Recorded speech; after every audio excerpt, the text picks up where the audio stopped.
It was called Ayaviri, and this is the first time I went to Puno, the Puno area, and so that's where the Aymara people were at. That's where they're a little more cold-hearted.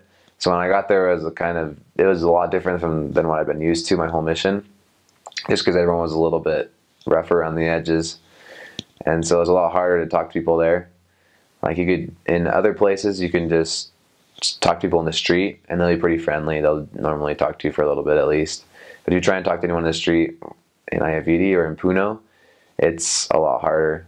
They won't. They'll generally just keep walking, or they won't say anything. And the food, like I said before, is a lot different.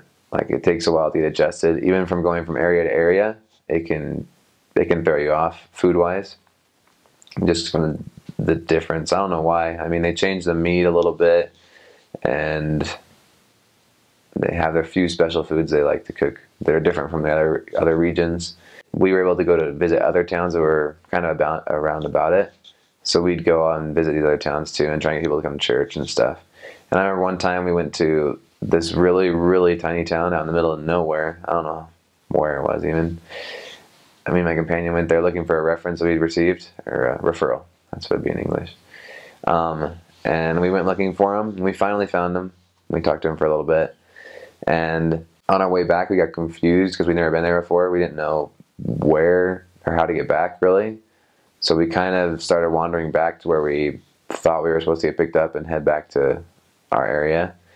And we ended up going in the wrong direction. We walked for like 2 hours the wrong way, and we got so lost. And I remember we had to get help from these other people that drove us back to where we were supposed to be, like 2 hours later. And then we took the wrong bus, and we ended up in another completely random place.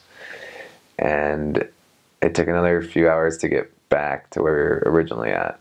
So it took almost a whole day. We got lost in this area just because there's so many little towns and so many buses that go different every which way, that we got lost for a few hours, and we basically lost that whole day just because we went to a place in the middle of nowhere and we didn't know how to get back.